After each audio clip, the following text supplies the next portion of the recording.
Hello,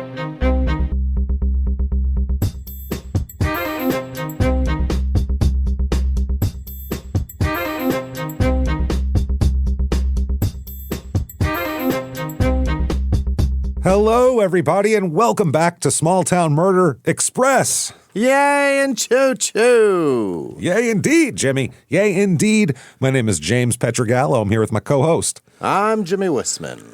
Thank you, folks, so much for joining us today on another absolutely crazy edition of Small Town Murder Express, as they always are. As we know, crazy story told in just an hour. So we're going to do this, and we got a wild one for you in the weird middle of nowhere, Arizona. It's going to be a fun one. Can't wait for it. Before we get to that, though, head over to shutupandgivememurder.com. Yeah. Get your tickets for live shows, everybody. Let's do it. They are coming up here in September, so we're almost there. September 18th at the Pabst Theater in Milwaukee. It's one of the nicest theaters in the country, so get your tickets. Only a few tickets left for that one, so you want to grab those.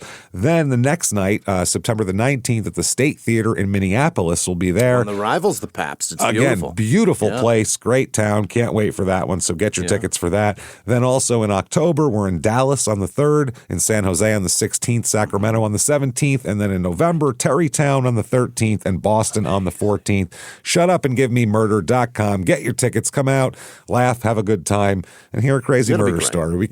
We can't wait. So do that. Also listen to our other shows, Crime in Sports, which we promise you don't have to like sports. Right. You just have to like hearing an idiot fall from grace when they didn't have to. That's all it is. And then also definitely listen to Your Stupid Opinions, where you can hear all sorts of people's opinions about things you don't care about from people you don't care about also. So that's also fun. Get in there, do that. Get yourself Patreon, though. That's the important thing.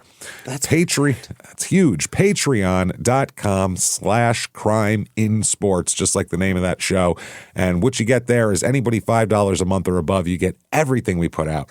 Everything. As soon as you subscribe, you're going to get almost 400 bonus episodes that you have never heard before. They're immediately on your feed, and you can binge those, and then you get new ones every other week. One Crime in Sports, one Small Town Murder. This week is no different. This week for Crime in Sports, we are going to talk about death on skis. Outstanding. Sports skiing accidents. It's the craziest sport I've ever heard of. I don't know why anybody would do this.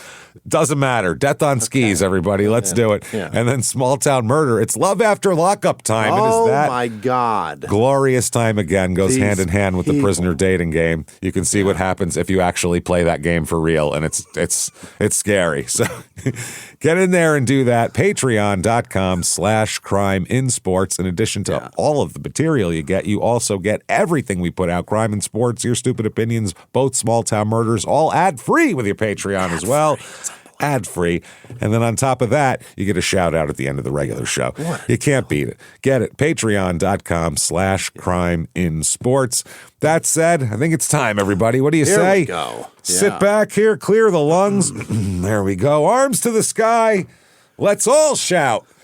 Shut up and give me murder. Let's do this, everybody. Okay. All right, we're going to Arizona. Yeah. It's a celebratory. Yeah. It's only 114 degrees. Sounds great. Let's go. Brutal. This is Congress, Arizona, which it's not even that far from Phoenix. I lived in Phoenix for 24 years. Never heard of this place. Well, you drove through it if you went to Vegas.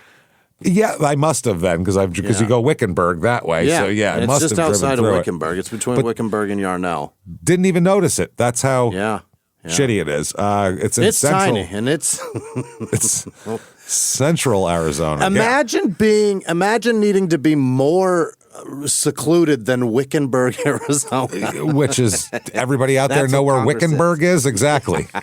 You don't. This is an hour 25 to Phoenix, about an hour to Prescott the other way, and 3 hours to Oro Valley, Arizona, our last Arizona episode 678, Birthday Murder Present, which was a fun one. This is in Yavapai County, area code 928. As you know, all of that up there is 928. Population here is 1,548. which I was Wow, shocked is it was that many. I was floored. I mean, that's the whole zip code that Congress is in, so that encompasses the town and like the squatters in the desert around it, and like people in like a weird trailer out with no power. That doesn't cover Yarnell, does it? I don't think it does. No, I don't think it that's does separate. either. Median household income here, $55,104, which is below the national average by about $15,000. And median home cost, in Phoenix, it's really shot up, the median home cost. Here it is $320,000, which What? seems like way too much to live in the middle of the goddamn desert, because that's exactly where you are. I don't think nothing there's there. new homes out there. I don't know. Those fuck are they paying $300,000 for? I don't know. On Sperling's Best Places, which does all the rankings and the statistics and everything, they have it in the state of Arizona. This town is ranked 1,437th for places to live. I didn't even know there was 1,400 towns in Arizona. I had no idea. Just in the state of Arizona, it's 1,437. That probably includes 30 different locations in Phoenix. Oh, yeah. 10 or 15 in Tucson, 10 or 15 in Flagstaff. And Absolutely. they still are 1,400. Still, goddamn 1,400. So that's ridiculous. Wow. So history of this town, prospecting began. That's how this started, this whole area. I believe that, yeah. In the 1860s, in what was then known as the Date Creek Mining District. Right. I guess it's now known as the Martinez District. So there was early activity, but they were there for 20 years before they found the Congress mine with the gold in it, which was the important one. So they were digging around, picking out whatever, copper or silver, and then gold was discovered in 1884. And so that's the Martinez mine, yeah? That's the Martinez mine. Yeah, that's the Congress mine. Yeah, not the Martinez mine. By 1893, the Santa Fe, Prescott, and Phoenix Railway passed within 3 miles of the mine to pick up the ore there. So then Congress boomed and became a big boom town, just like Tombstone or any of these other towns, until the mid-1930s when the mines closed. And then people realized there is no other goddamn reason on earth to be here other than mining. Yeah, that's fascinating. Absolutely. Here's some reviews of this town. Let's find out what other people think, because we drive through it going 85 miles an hour and have no idea anything about it. Because you already have gas from Phoenix. There's no reason to stop here. Here is 4 stars. Sucks. Yeah. Living downtown is an adventure, to say the least. Downtown. How dare you. What is there, 3 buildings? It's fucking downtown. What are you Downtown talking about? Wickenburg is a joke. Wow, yeah. The downsides, noise, transient population, drunk idiots, are easily outweighed by the ease of access to everything happening, which is nothing, pretty much, by the way. This is written about somewhere else. Everywhere we want to go and what to do and want to do. That's about Congress, apparently, current resident. Wow. And finally, 1 star. A horrible place to live! Exclamation point. Yeah. I think a lot of people here are rude and crazy! Double exclamation point. Yeah. All right. Some nice neighborhoods, but too many rundown and junky trailers and homes. Weather in the summer is scorching hot, all caps. Yep. Lots of crime. Police are worthless. No amenities except for Dollar General and gas station. Wow. That is depressing. Not good. Things to do in this town. Yeah. Oh, man. Here it is. This is not a lot. Let's just say. Drive to Phoenix is things to do in this town. Probably. Or keep going to Vegas. This is Frog Rock. What? Frog Rock, a natural granite boulder shaped like a frog. Yes. Sitting right along Highway 89 just outside town as you head toward Prescott. So I do know that. Yeah. I've heard of that one. Yeah. The Old Congress Pioneer Cemetery, Okay. which is just the mining town cemetery. Whoever got Right off the side of the road. Yeah. whoever got exploded in the mine is buried there. And then Skull Rock, which is a painted skull on a desert rock face. Yep. So there we go. And also there's the Congress, Arizona Crafters and Farmers Market, which is What is monthly that? a monthly event where they all get together, crawl out from their holes in the dirt and their fifth wheels, and they fucking trade wares with each other, I guess. Here, they raise funds for charity. They showcase their handmade and homegrown products. Tables full of shit, essentially. Here, the event takes place on the first Saturday of the month, from October to April, in the lot next to the depot in Congress, Arizona. In the lot. In the lot next to the depot, and offers a fun and family-friendly atmosphere for both locals and visitors. Yeah, everyone's going to swarm to that. And I found under the Facebook post for it, someone asking, quote, who makes goat milk soap for Congress AZ Market? Who out there's got goat milk soap? Anybody? Market season will be here before you know it, and I'm looking for someone who makes goat milk soap and items like that. Ew. If you know of someone, message me. Currently still have enough bakers, but there may be a slot opening. Oh, boy. Okay. Whoa. All right. That said, let's talk about it. Nope. Not even. Just a goat milk soap in my area, near me. Goat milk soap near me. Let's talk about some murder. What do you say here? All right. Let's go back in time a bit. 1995. Mid-90s. All right. Here we go. April of 1995. Jesus, Ace of Base is ripping up the charts. It's a crazy time, man. Everything. In sync? They're not yet. No, they're like 12 still. All the Wu-Tang solo albums come out that year. It's good stuff. All right. So April of 1995. Let's talk about a lady, Frida Brown, Freeda. Frida. Oh, yeah. Frida Brown's an 84-year-old woman. Dang. She lives in Congress. And she owns the Copper Basin Riding Stable. Oh. Okay. That's fun. Yeah, so she's got that. She's born in Denver. She has a daughter named June. She has 3 grandchildren and 7 great-grandchildren. God damn. She's living her old lady life here. What she would do is, during the winter, she travels to the desert and lives in a trailer in the desert. In Congress or outside of? Outside of Congress. I have no idea why she does this. She has a house. That's a very popular thing that people do. She stays in the summer in the house, I guess, for AC, but then in the winter comes, she lives outside, basically. Not outside, but in a trailer, which I don't understand why you'd have a house and go, oh, time to move into the trailer for a while. There's a lot of old people that do this shit. It's so weird. I could see if it was like, I'm going to go move my trailer to Oregon or something, but outside the town you live in, it makes no sense. Yeah.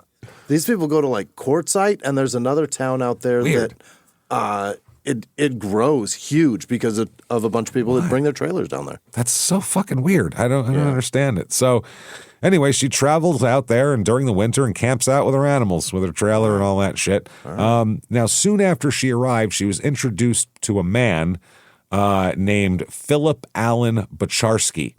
Bocharski. Philip Allen Bocharski. He's born February 22nd, 1962. So, he's in his mid-30s at this point. Now, I guess she needs help. She's 84. She can't do everything. Yeah. And she doesn't drive, I don't think, either. So that's another thing. So she was introduced to Philip Bocharski and paid him on numerous occasions to drive her to do errands or cash checks in Wickenburg and go to the stores in Wickenburg. Yeah. So he'd drive her to Wickenburg and back, and they would, and she would give him a few bucks, basically.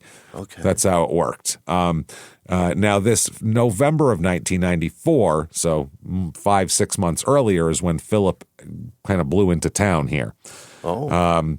He left Michigan, where his family was living, and we'll find out leaving his family is not much of a sacrifice. Not difficult, huh? No, it's a mess.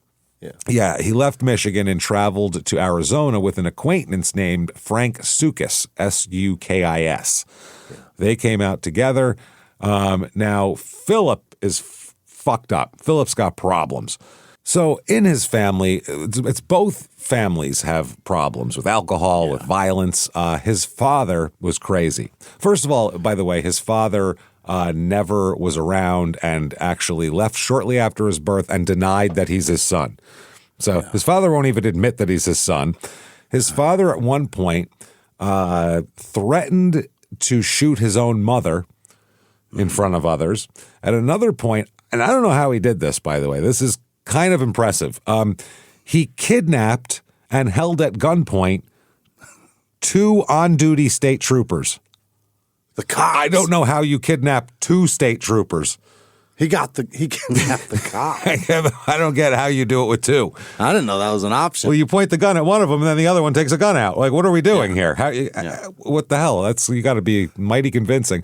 That's a big gun. That's a big gun. And her parents, his mother, said that her parents beat her and that she was molested by all of her brothers while she was young, resulting in a pregnancy. A teenage pregnancy, incest pregnancy from rape from one of her brothers, and attempted suicide. Oh my God. Severe alcohol abuse. Both parents of Philip are severe alcoholics. Dad with the state troopers. You got to be drunk to think that's going to work. You know what I mean?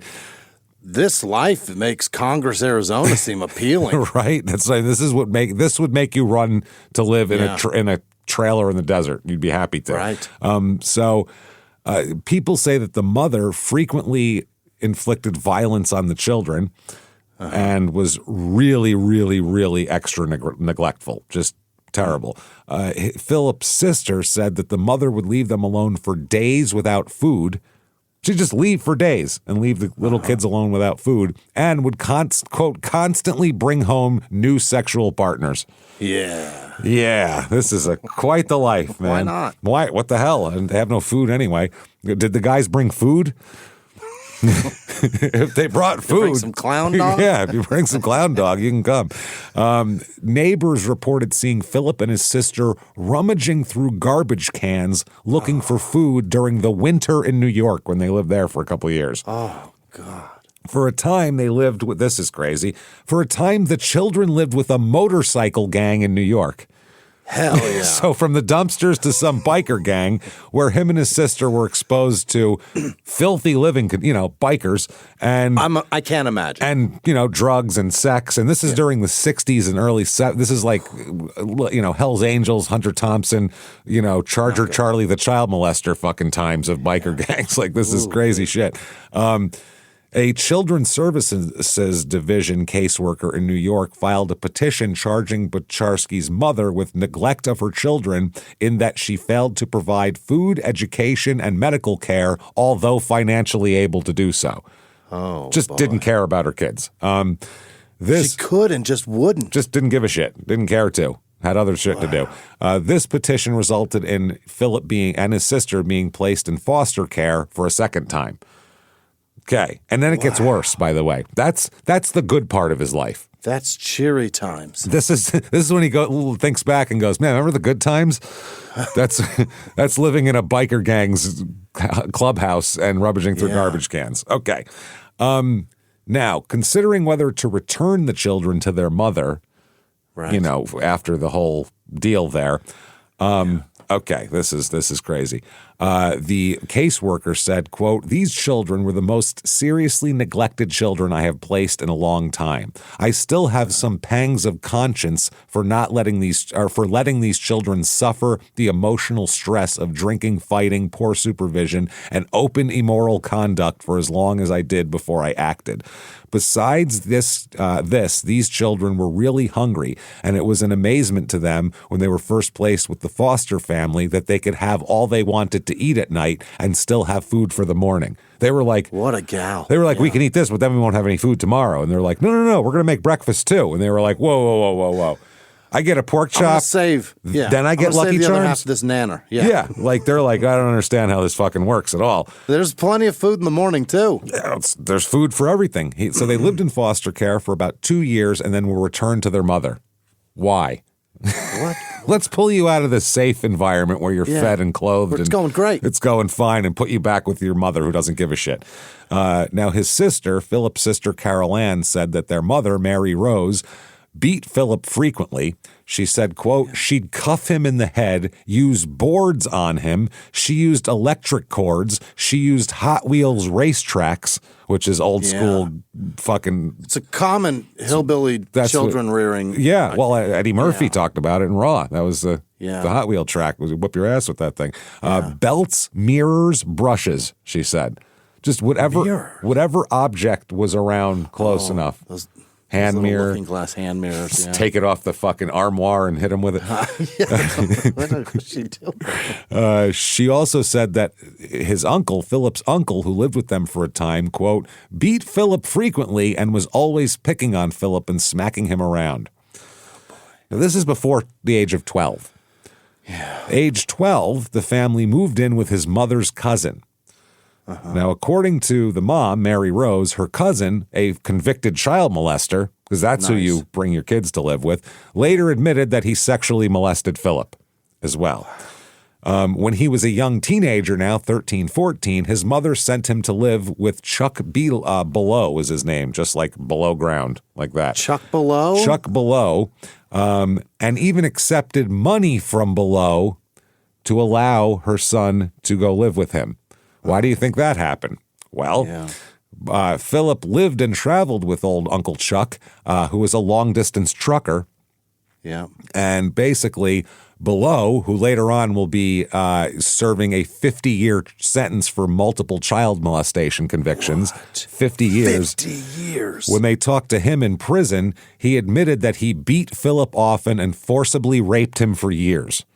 Yeah, and he can admit that because he has 50 years. He's done way worse than that. And the statute of limitations is over on that by then. Well, there's that too, I'm sure. He's already been convicted of a shitload. He's got no other, like, he's not like, I don't want this person to think I'm a scumbag. It's already over.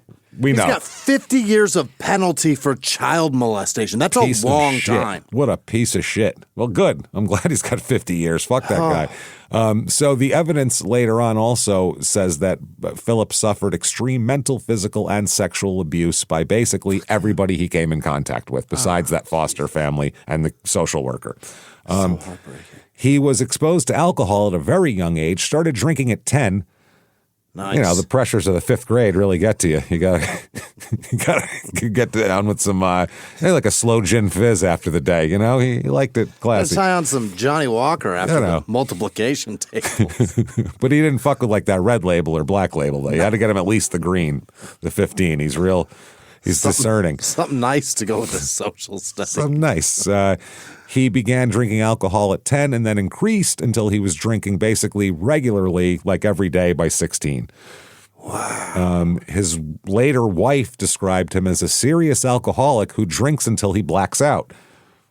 Oh, he does that too? Not passes out. No. Blacks out. Meaning I don't know what the fuck I did for hours. That's when your body goes on autopilot to do the worst things that it can do. And usually, just from what I've read, usually that only happens to alcoholics. Like if you have that set up in your system to be an alcoholic, that's that. Like, wow.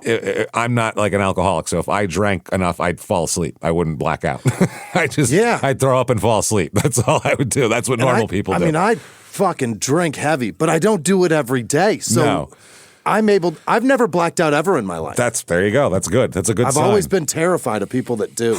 It's scary. That's frightening. So sad. I don't remember what I did. Like, whoa. So Philip marries in his early 20s and has 3 children. Perfect. Nice. Let's continue the cycle. Sure. But eventually his alcohol abuse destroys this relationship. In spring of 1988, after about 5 years of marriage, he and his wife separated. So that's Philip. That's the guy doing the old lady's errands and shit. So that's the guy that's helping? That's the helper. Yeah. Wow. So when someone says, sure, I'll give you a ride here, I'll do whatever, you have no idea who that person is. It's a bad guy. So, or at least someone from a troubled background. You know what I mean? Not that doesn't make you a bad guy, but you know, it could make you, this guy is a bad guy. That's the problem. Certainly. So Frank Soukis, by the way, initially Philip and Frank lived together when they get to Congress. But after a few months, that is when Philip moved to Congress and set up a tent where he lived alone in the desert. A tent. Nice moves. And that's where he meets the old lady and all that. Yeah. Now, Christmas of 94, before she even arrived, Frida even got there, Frank Soukis gave Philip a K-bar knife for Christmas, which is like a combat-style knife. Those have become very popular, common knowledge now, thanks to Moscow. Yep, thanks to Koberger. That's what he was wearing. It's a combat knife, basically. It's a military knife, yeah. And this was described by Philip as, quote, his pride and joy. He loves it. A knife that his other, drifter friend gave him. Not my children. No. My K-bar. He has 3 kids. 3.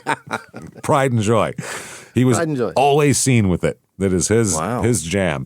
Now, how do they live? That's a good question here. How do they survive, these guys, to eat and stuff? What are they doing for money? Well, Sukis lives on a disability pension. So he's got a check coming in, whereas Philip never has any money. He just doesn't have money. Once in a while, he would do odd jobs or yard work and that kind of shit. But as Frank Sukis put it, he also did, quote, a lot of freeloading, as he put it. Okay, yeah. Yeah. Some mooching, some bumming. Some bumming around. So at Frank's suggestion, another guy here hires, I'm sorry, that's when the whole reason Philip started helping Frida was Frank suggested it. Why don't, you need help. I got a guy who could use a couple of bucks. Maybe this is a good matchup. There you go. She has poor eyesight, arthritis. She's like partially blind. She's 84. She needs so much help. She needs a lot of help. So, and he often did help out Frida, and the two of them appeared to have a nice relationship.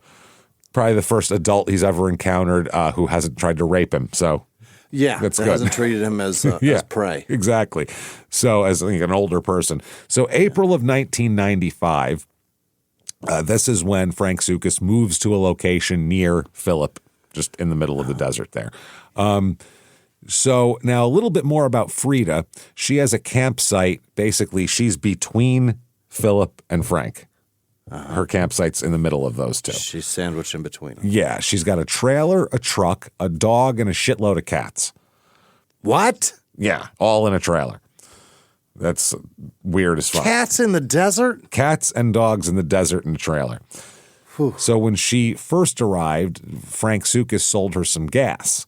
And he noted that she reached in the back seat of her truck and retrieved money to pay for the gas from a plastic Ziploc bag with a little clutch purse inside of it.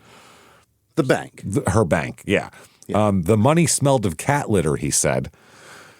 So he spent it to get rid of it as soon as possible to get other bills because he didn't want the cat litter smell in his pocket. Now, May 10th, 1995, Frank Sukis picks up Philip. His middle name is Alan, and I want to call him Alan. Picks up Philip at Philip's tent.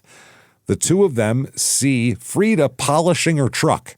So she works. She does it. She keeps her shit nice. In the desert, which 5 minutes later, covered in dust. Doesn't matter. Stupid thing to do. So they don't stop to speak with her. Instead, Philip and Frank then drive to the local food bank and obtain 3 boxes of food. 1 box was for their friends, Richard Towell and Mary Beth Anglin, who lived in a remote campsite and had no transportation. Fucking... I don't even know what you call it. Leaving themselves for dead. Yeah, I don't know what you even call that. What do you call that? Stranded? In the desert, I guess? I don't know. I mean, the Donner Party had the same thing going on. They were sitting there with no transportation. Crossing your fingers for luck? What do you do? Wow. So if they don't bring the food box, they eat each other? They just draw straws for who gets eaten first? Or they die. Now, Sukis later said that while on the way to the campsite to give those two the food, that Philip suggested that maybe he should offer to get rid of Frida on account of her arthritis. Maybe I should offer to kill her for her. Maybe she wants to die. She might just want to die because of her arthritis. He says because she was complaining all the time. She was praying that God would take her out of her misery. So maybe I'll just do it. Hyperbole. I do this every day. You know how often I wish for death? Do you have any idea how often I wish for death? It is 15, 18 times a day. I'll count tomorrow. It's a lot. Too much salt in my food. No, fuck, I may as well just die. Might as well just kill myself. That's it. Yeah, I'm telling you. Anything. I wish for death so often.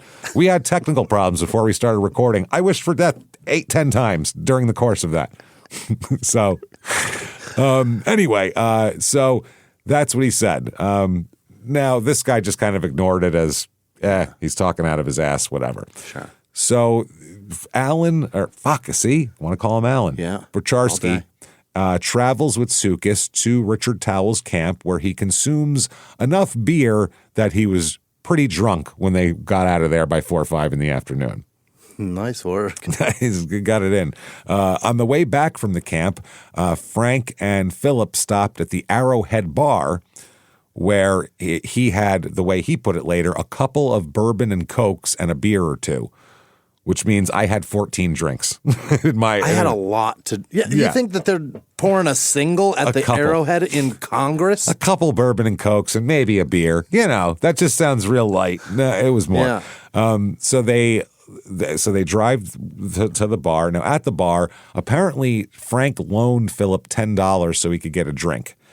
And Philip said he needed to call a man in Wickenburg about a masonry job in Prescott for which he was to receive $500 in advance for. Oh.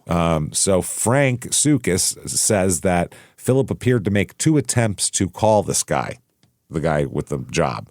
Thereafter, they discussed a hiding place for the money. When I get the $500, where am I going to put it? Can't leave it in my tent.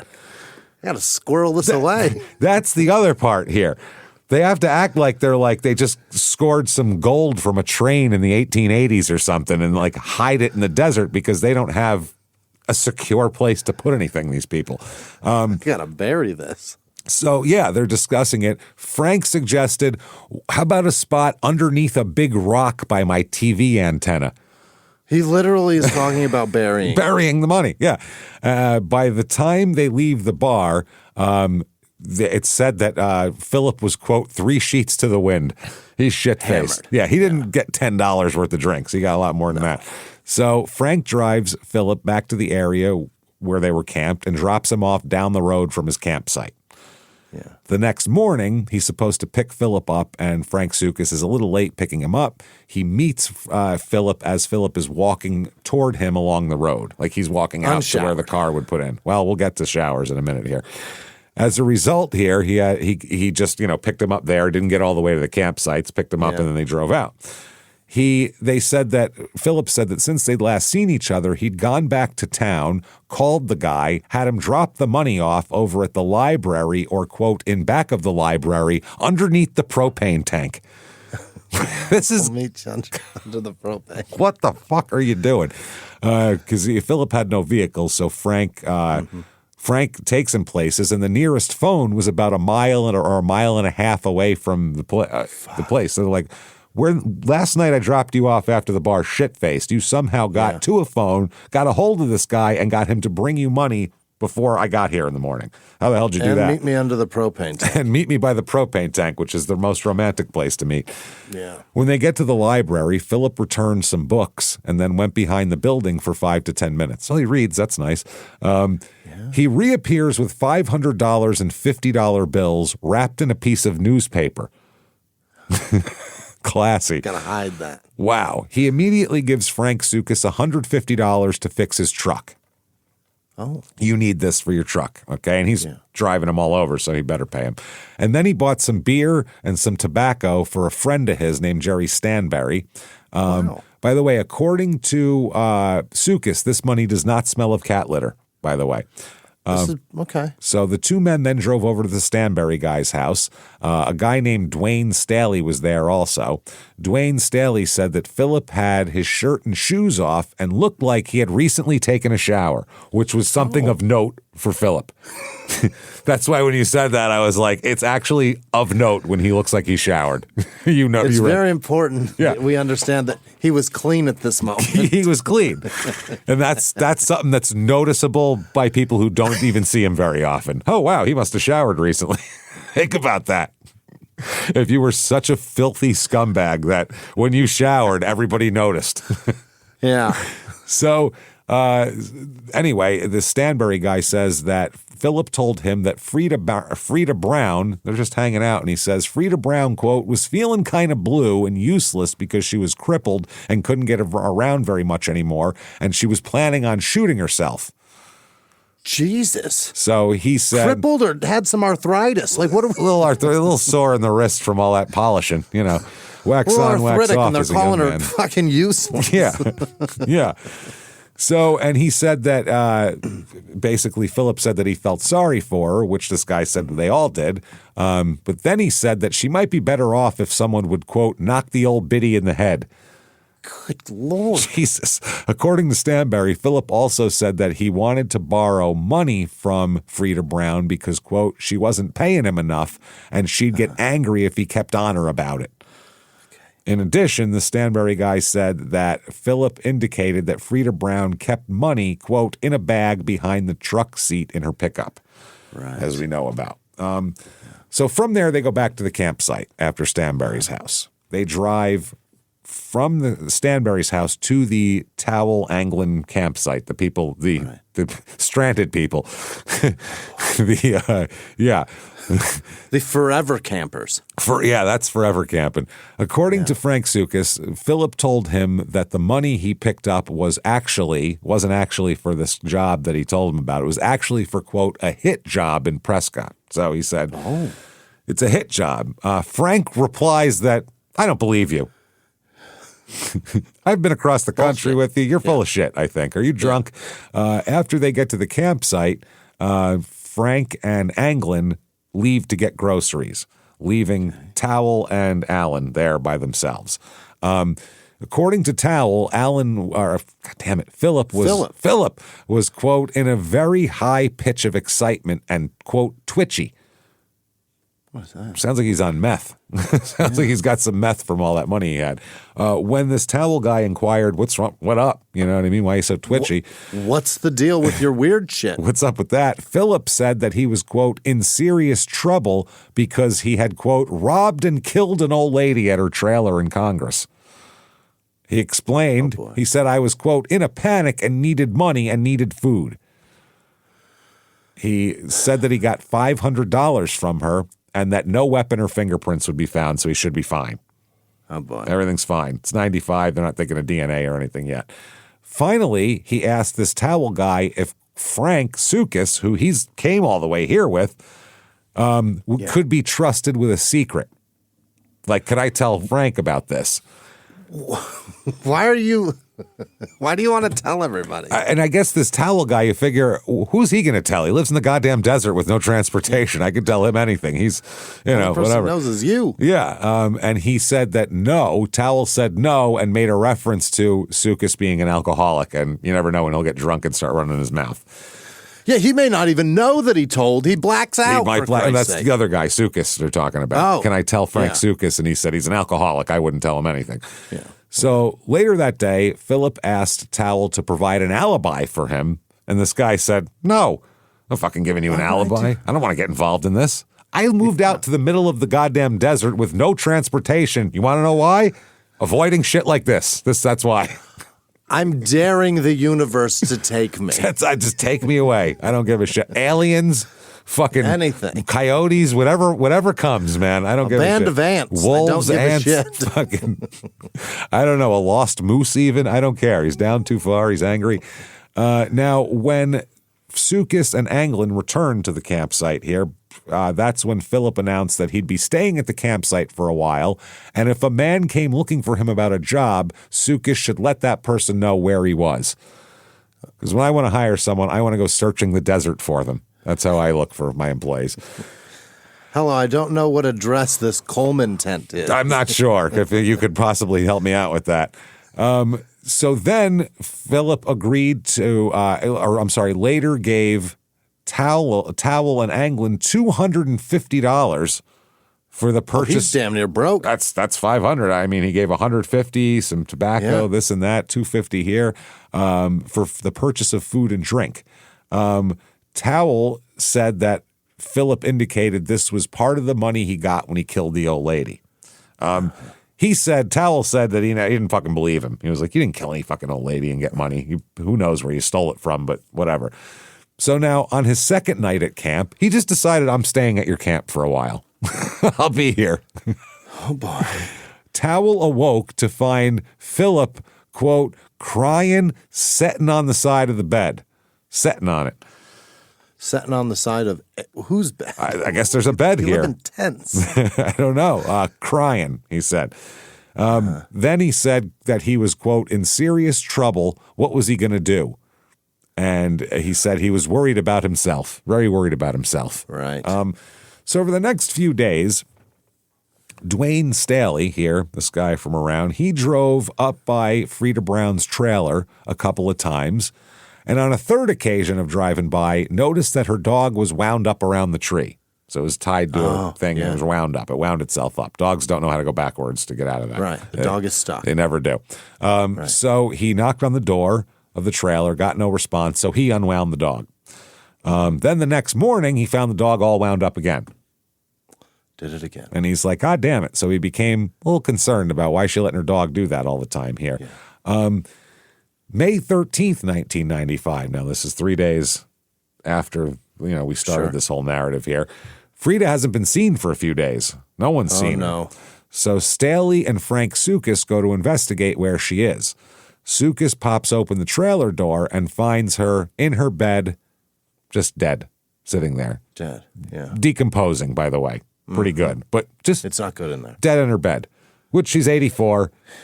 Yeah. 84-year-olds, you go, wow, look at you, you did it.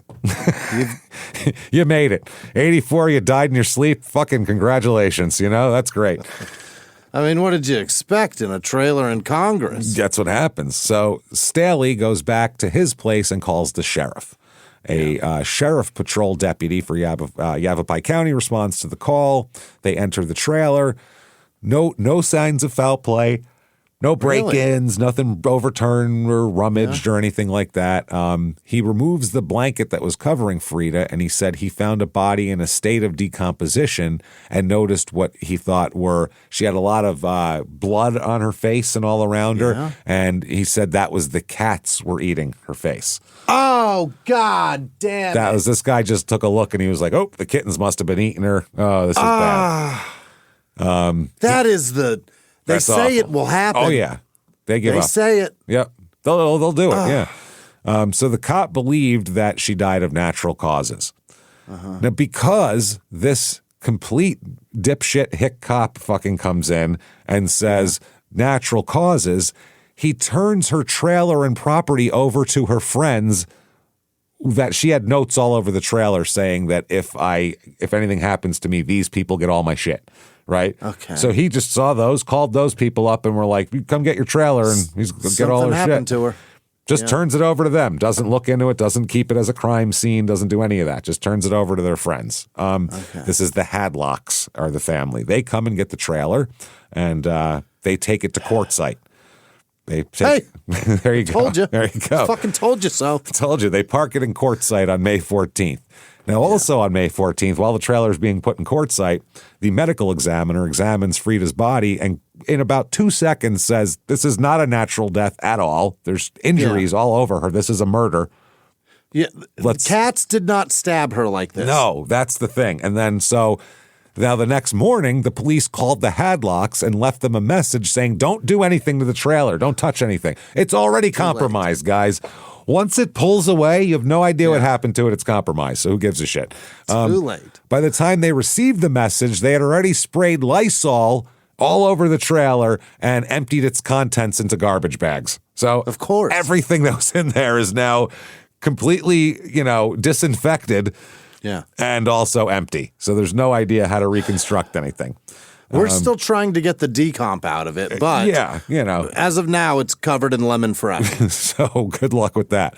Now, in a previous letter to Mrs. Hadlock, Frida Brown explained that she, quote, kept her money hidden inside her .38 holster underneath the bed inside the camper.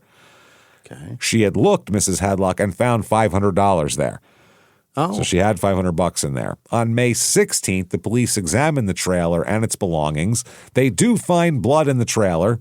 And they test it, and it is Frida Brown's blood, which is what you'd expect. Yeah. The same day, the sheriff executes a SWAT team raid on the Towel Anglin campsite. They're like, God, we just wanted to be left alone. That's all we wanted. Just leave us alone.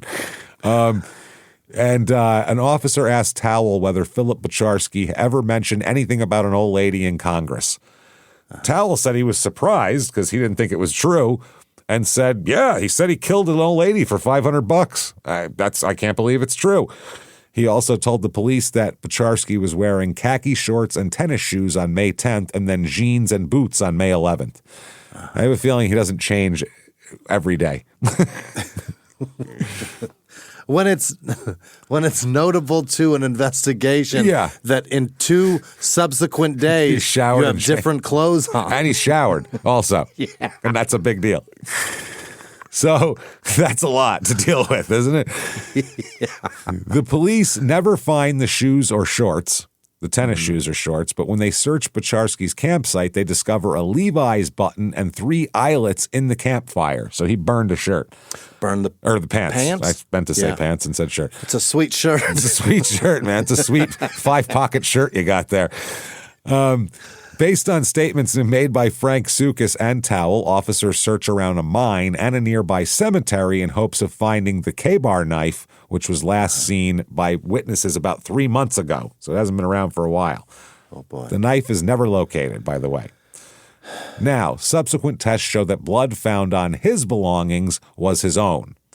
Oh. But 2 of his fingerprints were found in the door of the trailer that Frida lived in, but they could not be dated, and he's known to frequent there. He worked for her. He worked for her. Yeah. So May 15th, 1995 is the autopsy. Okay. And then we find out what really happened. They found at least 24 overlapping knife wounds to her head. Knife wounds, overlapping, stabbed the shit out of her head. 8 injuries resulted from deeper penetrating stab wounds. With the exception of 1 small stab wound on her right index finger, all the wounds were confined to the left side of her face. The doctor described one of the wounds as a fatal wound that would have rendered her unconscious within a matter of seconds. And he said that all wounds occurred fairly close together and could have been in seconds or maybe even a minute between them. Yeah. But absolutely brutalized. I can't imagine. Brutalized. So obviously... 84-year-old woman. 84 years old. Just that many times stabbing in the face for no fucking reason. For $500. I mean, come on. So for $500. Police suspected that Philip had used his K-bar knife, which was his favorite possession and hasn't been seen for 3 months. That's what they were thinking. So they go back and they talk to Philip now. They bring him in because, people have said that he said he did it and shit. So he's a suspect. Frank drives him back to the area in which he was camped, and this is what he said happened. Frank dropped me off that night after the bar and all that, and down the road from the camp. On the way back to his site, he noticed that the light in Frida's trailer was on and that her dog was tangled up in the bushes outside the trailer. He said that he continued to consume whiskey and beer at his camp while preparing dinner for himself, which... Whiskey and beer. Which I see as just beans on a metal plate.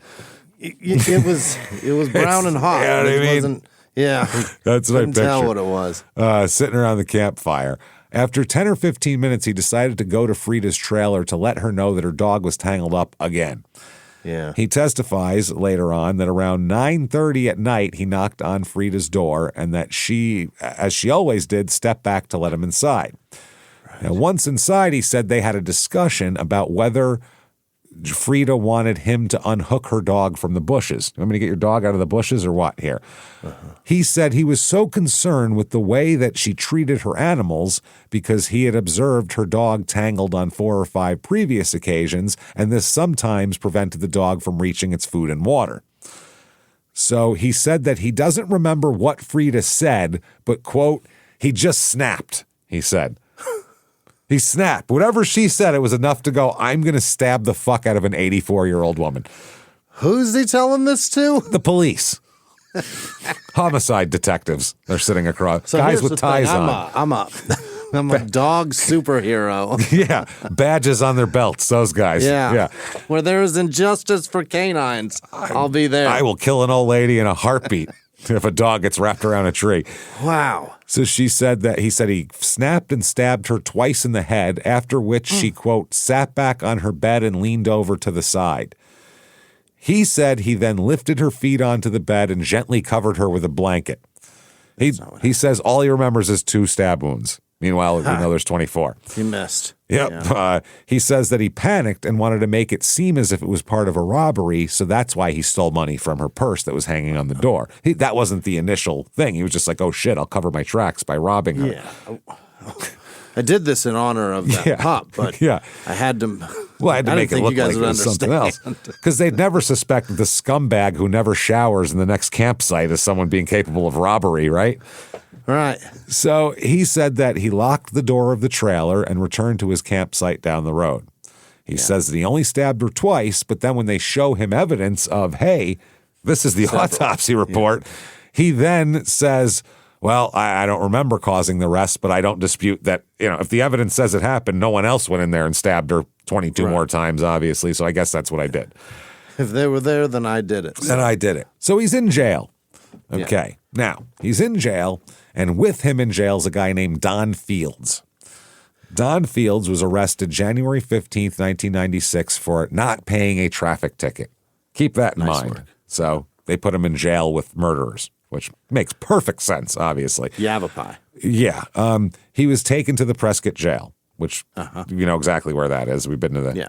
I got my process server's license at the courthouse there. Did you? So, yeah, because in Phoenix, it was like a 6 months wait to get the test and all this shit. But Prescott the next week, and it's not like in Phoenix, it's like a big formal thing and put your pencils down, there's times and all this shit. In Prescott, I went, the girl, she was like a young girl that worked there at the clerk's desk. I went up, she was like, yeah, okay, gave me the test, and I was like, do you have to watch me or where do I go? She goes, just go over there and do it. I could have been on my phone. She never looked up, never looked at me. I went back and go, how long till I find out? She goes, I could do it now. Normally, it's like 3 more weeks you have to wait in Phoenix, and she just went, yeah, you did great. Well, you passed. I was like, okay, that was it. Looks good. I was like, this is tremendous. What a great day. What a fun little old Westy town. Yeah, that's what it is. I was walking around. I ate at that burger joint there in the square by the park there. The place is delicious with the Fixin's bar there. Fucking good. So anyway, not paying a traffic ticket. So funny. It is. She asked you if you wanted to get a prostitution license or anything while you're in town? Anything like that? You want to maybe sell your ass around a little bit? You never know. Whiskey Row. So now, by coincidence, this guy was put in jail with a person he helped capture the previous September. Oh, what? Okay. This person that he helped capture had taken a lady's purse at an Albertsons in Prescott, and this guy had helped chase him down and tackle him and get this poor lady's purse. To me, that gives you a pass on a fucking traffic ticket you haven't paid. Yeah. You know what I mean? You tackled a guy for some lady's purse. You did the cop's job for them.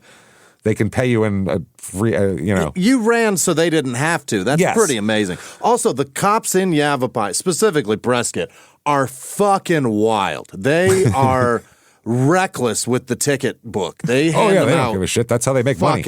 That's how they pay for everything around there. They pull you over all the time. Yeah. Now, Fields had helped to catch this person. That became known in the jail. So this guy's like, oh, that's that motherfucker that caught me. So now everybody hates this guy who's in jail for a fucking traffic ticket, okay? Now, Philip is in that area of the jail, and he approached Fields and tells him, quote, I'm in here for murder, and there's nothing they can do to me. If it was up to me, you'd be dead right now. Because he helped. I would think even in prison, someone who helped stop the mugging of an old lady would probably wouldn't be considered a rat. You know what I mean? Yeah. That's a different thing. He didn't rat anybody. He just said, don't steal from old ladies, you scumbag. And you're also in prison for murder because you fucking ratted yourself out. Well, he got talked to because someone else told on him, and he said, I'm in here for murder because of a snitch like you. Okay. And that's what he said. He made these statements to Fields in a serious and threatening manner, according to Fields. Then he, Bocharski, and a bunch of other inmates attacked him and beat him with weapons and beat the shit out of this guy, okay? So much so that Philip is charged with and pleads guilty to kidnapping and aggravated assault with a dangerous instrument. Oh, my God. Because of this. So a lot of charges. So then he goes to trial for the murder because, I think he figured, fuck it, I'll just plead guilty because I got to have a murder trial. Now, during this trial, Sukis here says that about Frida Brown, quote, she's 84, 85 years old. She was laying on the side, more in a fetal position on her right side, arms between her knees in somewhat of a fetal position. I seen all the wounds on her head and face, which were on the left side. So a drunk who lives in the desert could see wounds, but a cop coming in there goes, our kittens must ate her face. Take the trailer, take the crime scene, go ahead. That is unbelievable. I mean, if he does not cop to this, they have nothing on him other than he told the guy that he did it, which if he shut the fuck up and never said anything to anybody, there's no way they can catch him for this. They gave away the trailer. They gave away the crime scene, all for Christ's sake, and it was mobile. The other thing is, like, I'm so flat. I'm so mad. This is wild, right? So he had to have pled not guilty then. Oh, for murder? Yeah, he pled not guilty. Yeah, after he'd said all that. So he thinks you get to do that on behalf of a German Shepherd. Yeah. No, and he's admitting it too. He's admitting it. He's just saying that he didn't do it to rob her. That wasn't the point. Right, I did it. So it's not because she's mean to dogs. Yeah, because she's a bitch. That's why. She's an old bitch, as he put it. Now, medical testimony, they used a chart to describe the injuries identified in the autopsy. They showed 17 incised wounds, 8 of which were deeper penetrating stab wounds in which the knife entered perpendicular to the surface, with the exception of the small root. Like we said, the index finger one, everything else is on the left side of her head and face, and she was laying on her right side, which makes sense. The fatal wound entered Brown's left ear and penetrated deep into the brain cavity, where it contacted the foramen magnum of the base of the skull and would have rendered her unconscious within seconds. And they said, like the brainstem. Yeah, brainstem. 4 to 5 minutes after sustaining this, her brain would have become non-functional. Right. Another deep penetrating wound entered the brain cavity and touched the base of the skull, but was not necessarily fatal or immediately incapacitating. The doctor described 4 other stab wounds that penetrated deep into the cheek muscle as not immediately fatal. Another stab wound broke her nasal bone. Wow. Another 8 wounds were caused by slashing or slicing motion made when the knife was nearly parallel to the surface of the skin. Wow. On cross-examination, he said he suspected all the wounds occurred within seconds, maybe minutes between them. He said that more than likely all the injuries were caused in less than 1 minute. Each of the frenzy. Yeah, just a frenzy. You wouldn't go back and go stab her more. Each of the wounds identified had associated blood in the tissue, meaning her heart continued beating while they were inflicted. So my God. The doctor could not tell in which order the wounds were inflicted, but testified that the fatal wound, which would have been instantly incapacitating, probably occurred early in the sequence. Now, one of the things he is going for is diminished capacity. He's trying to say he was super drunk and, some things happen when you're drunk. Yeah. I mean, if you're drunk, that's okay. I'm sorry. You didn't say you were drunk. Well, let me loosen those cuffs for you. You didn't tell us you were drunk. They oftentimes forgive drivers when they're drunk. Oh yeah, they go. Oh, he's drunk. Of course he's driving like this. Yeah, get him home. Of course he plowed into a bus full of nuns. Look at him. He's shit faced. Who could expect him to handle this machine? Yeah, of course he smashed into that van full of special needs kids. Of course he did. Obviously. So several witnesses corroborate his testimony that he is very intoxicated on the day of the murder. The towel guy testified that he and Philip drank beer at the campsite on the day of the murder, and Frank Soukis verified they stopped at the Arrowhead Bar on the night of the murder and that he ordered bourbon and Coke and then a pint of whiskey. He said a couple of drinks, maybe a beer. A pint of whiskey is what he was drinking. He ordered a pint of whiskey in a bar. Yep. I didn't know that was the measurement at a bar. Can I get a pint?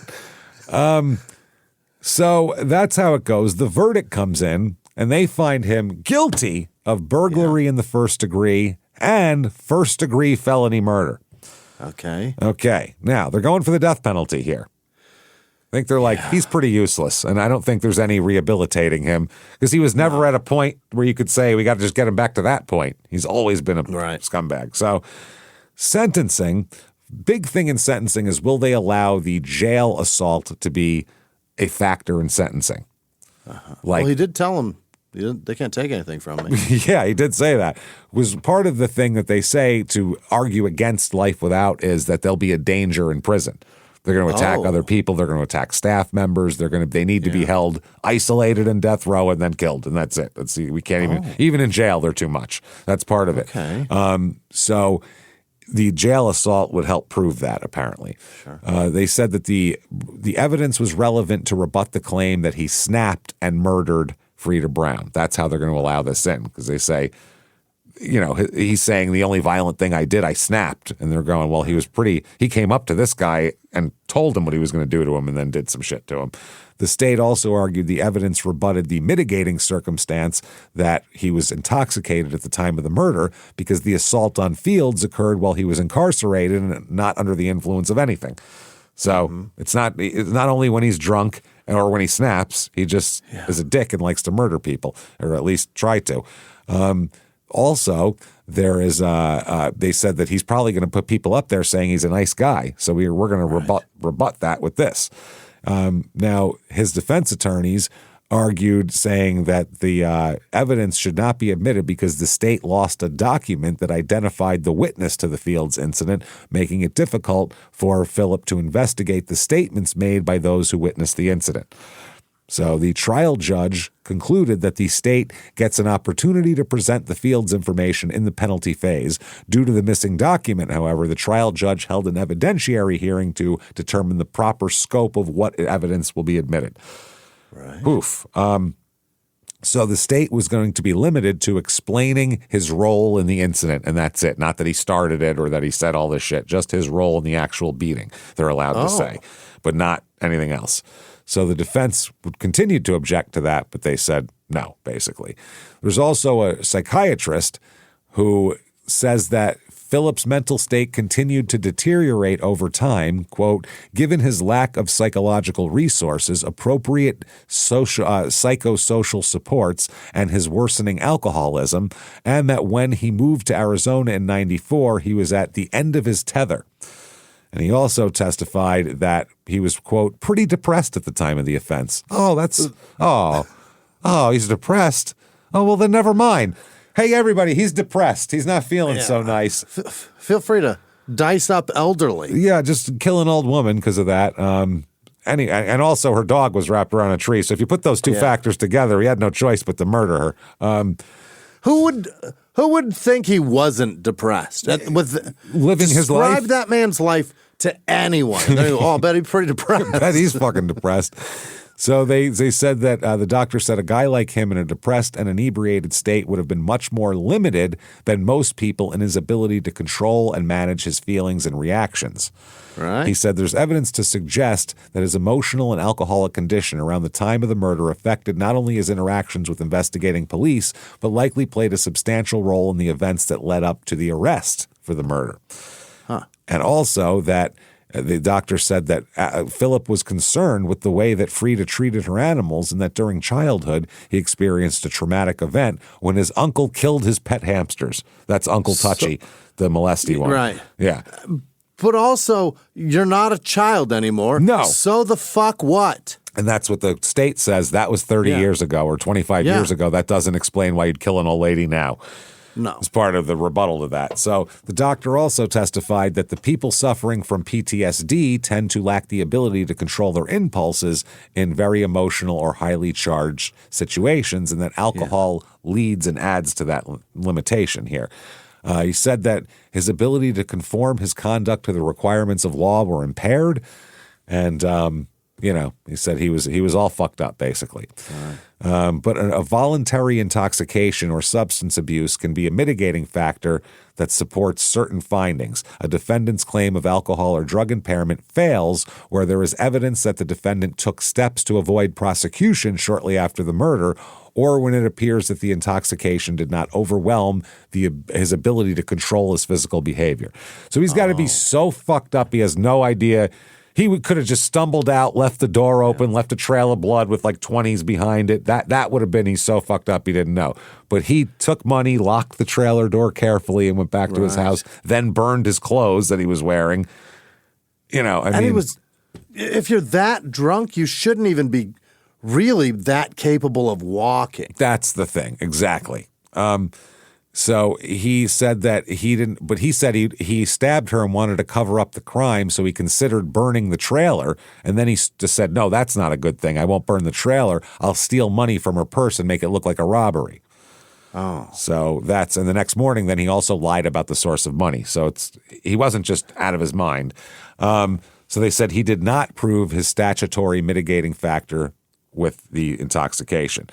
Also, the doctor said that his past, obviously severely emotionally, physically, and sexually abused as a child, never had an opportunity for normal growth and development, and that the forcible rapes and beatings by Chuck Below, with whom he lived during his teenage years, caused significant emotional trauma, as it would, obviously, particularly because Below was one of the only adults who had ever provided for him. So he would feed him and make sure he had food and shit, but he'd also beat him and rape him. So, God damn. He also explained that Bocharski was given no resources to cope and deal effectively with the severity of abuse and of neglect that he suffered throughout his upbringing. And, he's got PTSD, basically. Both his parents were alcoholics, as were his grandparents. His father kidnapped state troopers. Need I go on? So his mitigators that he's trying to get are state of mind, physical, mental, and sexual abuse that happened to him, history of substance abuse and alcoholism, dysfunctional family of origin, including multi-generational violence, criminality, and substance, sexual, emotional, and physical abuse, abandonment, severe neglect, starvation, and foster care placement, the impact of the execution on his family as well. His sister, Carol Ann, who had lost contact with him after she died during the Poltergeist movie or after it. Yeah. Or whatever. after the weird lady couldn't bring her back. After she was sucked into the television, said that she lost contact with him and that she testifies that she wants more than anything to develop a relationship with her brother and is corresponding with him. And their letters show that they express love for each other and also love for their father somehow. Yikes. Oh, no, I'm sorry. Letters written by his children showed they loved him. Love for their For what reason, I don't know. And they said the love of a defendant's family is mitigating evidence, the defense says, and also remorse. And he's going to prove he's remorseful by speaking. He says, quote, I would like to say to Frida Brown's family that I'm sorry for the pain that I've caused your family by taking the life of someone you love so dearly. If I could change one night of my life, it would be the night that I took Frida's life. If I could give up my life so Frida could live again, I would gladly do that. She didn't deserve to die, and I truly am sorry for the pain and grief I've caused you and your family. Also, the mitigation specialist testifies that he does express remorse and has even attempted to write letters to Brown's closest friends to apologize. Oh, that's nice. And the judge said, you, sir, I got the gavel, you, sir, may fuck off, death penalty. Wow. They found aggravators and not really anything on the mitigators except for a bad childhood, which they said tough shit, basically. You're 39 years old or whatever. So yeah, also a lot of murderers have kids, so. Yeah, that's the other thing, too. They have families. So quickly here, 2001, he appeals, and one of the major appeal points is the incident at the jail getting allowed in during the sentencing. Okay. So the court affirms the convictions, but reverses the death sentence that concluded that they reversed it because he had inadequate funding for mitigation investigation. So they didn't give the defense enough funding for that. So it's not fair. If the state has an unlimited open fucking checkbook to get whoever they want there, and you say, well, you got $300 to put together your case, it's not fair. It's not. And that's one of the problems of the court system is it's got to be fair, and it's not. And some states have made laws, and I think it went to the Supreme Court because I remember 20 years ago or something, they were talking about it in Texas where the prosecution had like this crazy open checkbook on death penalty cases, and the defense had like a limit of some crazy small amount of money where you couldn't get any experts or really fight the case at all. It was just your fault. You can't put up a decent defense against all of this. No, and that goes against, obviously, your right to counsel. If they're counseled, they can't actually fight the case. So anyway, there's a big New Times article talking about how the Yavapai County in this area also, there was court cases about the fact that they don't get the shittiest, the poorest people from Yavapai County. They say a lot of them don't show up anyway, so they just stop asking them to come to jury duty. And these people aren't showing up to jury duty? No, so they're basically saying we stopped getting them. So the defendants were like, well, you can't just have people that are upper middle class or middle class. Yeah, You need to have these poor aren't my people. peers. Yeah, exactly. It's not a matter of, but then the state said, well, we're not doing it on racial basis, so there's really isn't a difference. But let's be realistic. Class is even bigger than race. You know what I mean? Yeah. Class is everything. Right.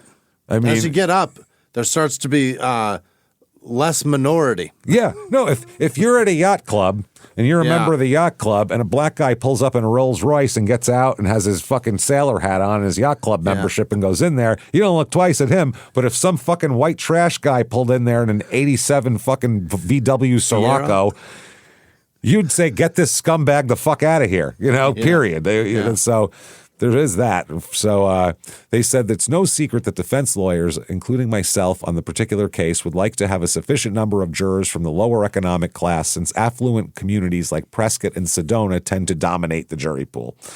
Sedona people are going to jury duty, They're going.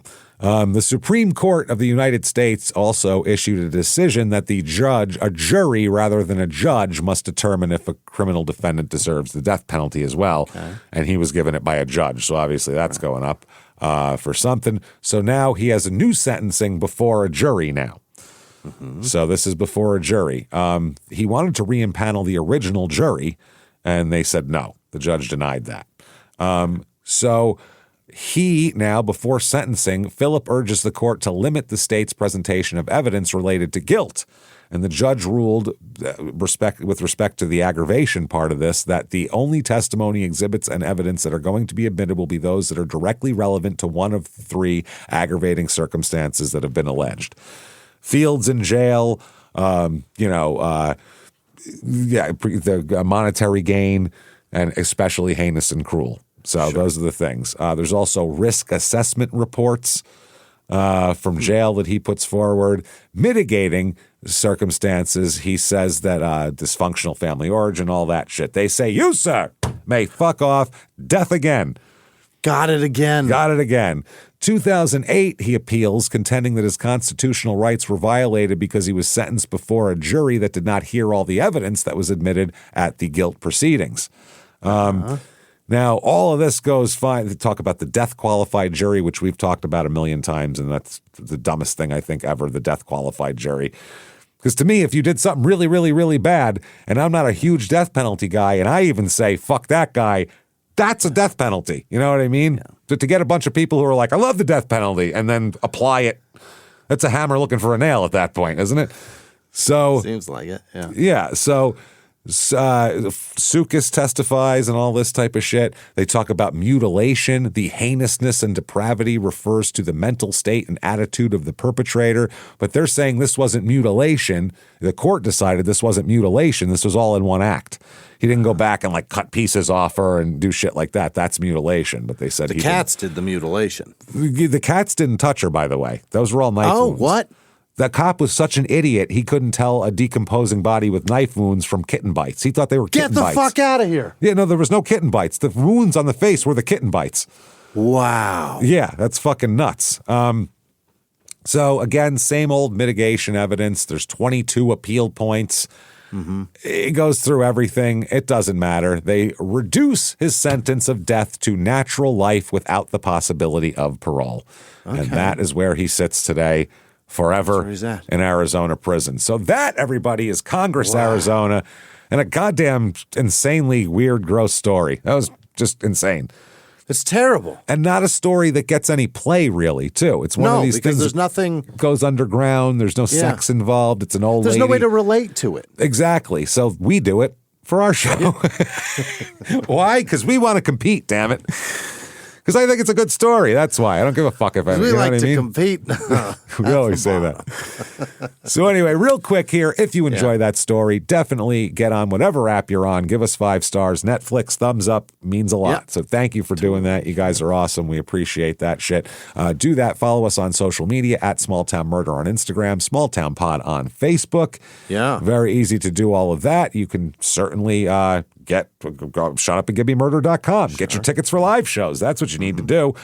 September the 18th at the Paps in Milwaukee. It's a beautiful place. Come on and see us. Only a few tickets left. The next night, September the 19th at the State Theater in Minneapolis.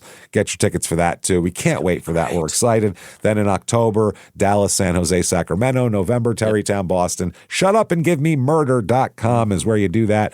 Patreon.com/crimeinsports is where you get all the bonus material. Anybody $5 a month or above, you get every damn thing we put out. Everything, including as soon as you subscribe, you get almost 400 back bonus episodes immediately available for you to binge. New ones every other week, one Crime and Sports, one Small Town Murder, and you get all of it, baby. All of it. This week, Crime and Sports, Death on Skis. People skiing and dying. It's crazy shit in like a sporting way, not just, if me or you went skiing and died, that would be pretty doing it for standard. For sport, for fun, for... competitive nature. And then Small Town Murder, Love After Lockup time again, baby. Oh, we can't wait. That's going to be so much fun. So patreon.com/crimeinsports is where you get all that. And you get a shout out at the end of the regular show. Bet. And you get every damn show we put out ad-free with your Patreon as well. It's the best value going. So do that. And if you want to find us on social media, definitely do that. By the way, patreon.com/crimeinsports. Want to find us on social media? Shutupandgivememurder.com has all the available information that you could possibly need about us or any of our shows. So keep coming back and seeing us. And until next week, everybody, it's been our pleasure. Bye.